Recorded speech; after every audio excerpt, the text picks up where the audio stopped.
Hey everybody, I actually recorded all these top 10 and under 10s a while ago, but I didn't like how they turned out, so I'm redoing my top 10 and under 10s because I felt a few of them I rushed just trying to get through them.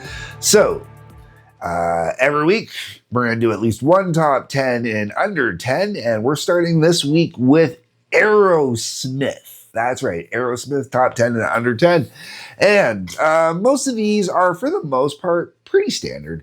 And obviously, most of them are from Aerosmith's first half of their career, even though the first half of their career was significantly smaller than the second half of their career when you look at time length.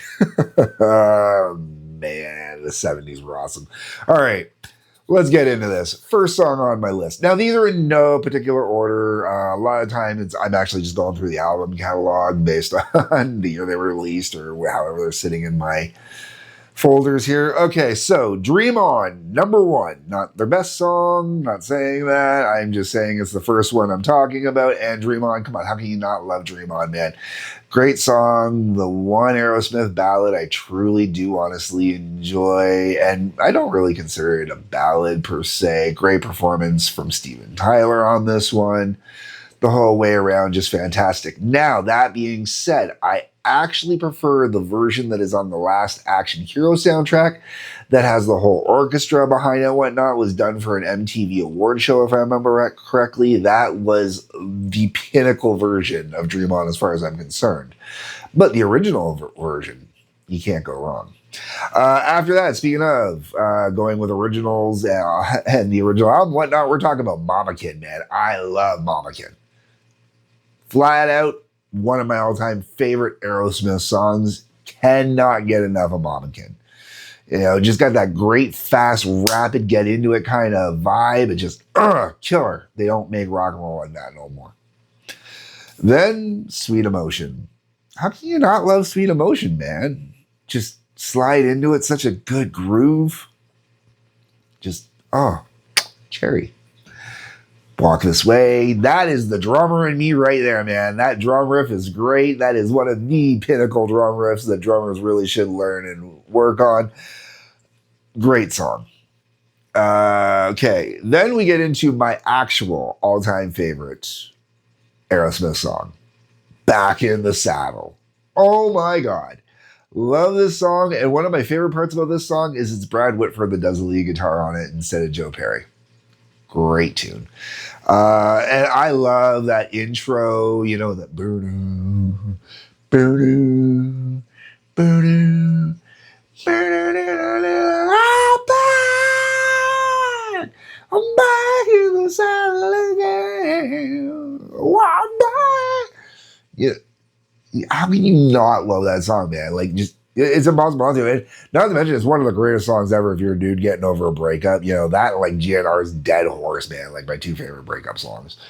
Then we're into "Toys in the Attic." Oh, I love this tune, man. Killer tune. So another one where it's just got such great rapid fire pace on it, and everybody's delivery is just on point. It's boom, boom, boom, boom, boom. You know, just I love it. Sorry, due to my fingers being messed up from years of nail biting, I can't snap my fingers that rapidly. Okay, next track.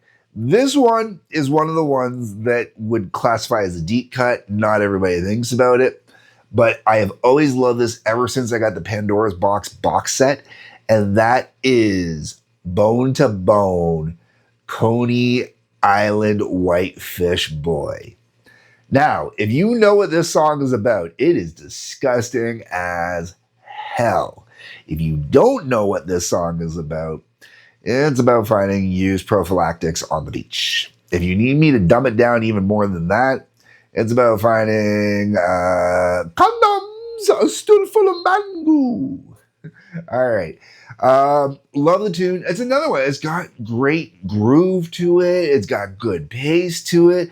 Great shuffle, man. Aerosmith does that shuffle thing like nobody else does. There's no other rock band that shuffles like Aerosmith does.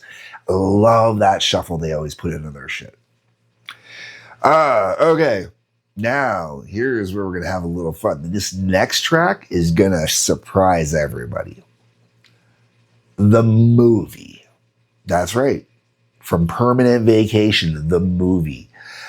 I believe, I'd have to double check, but I believe this was the last song that the entire band ever wrote together.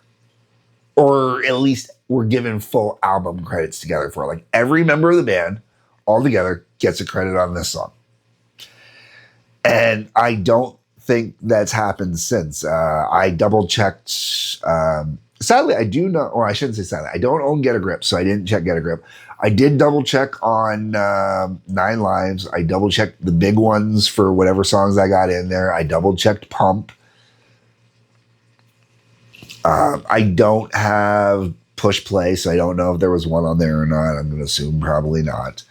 But this was the last one done by the original. And it's a great instrumental track. I have always loved this track, and I have put this onto so many mixtapes over the years, either at the very beginning or at the very end, because it's just got such a great vibe to it, man. Just so enjoyable and so good.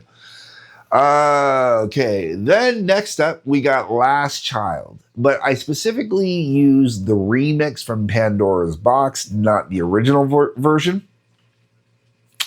The biggest reason why I went with the remix from Pandora's Box is just because I am used to that version. I don't have a better reason. I really like Last Child. Another one where Steven's voice on it now when he's doing those. I'm just a last child, just a kid, or just a punk on the street. I'm just a last child, just another punk on the street. You know, just such a.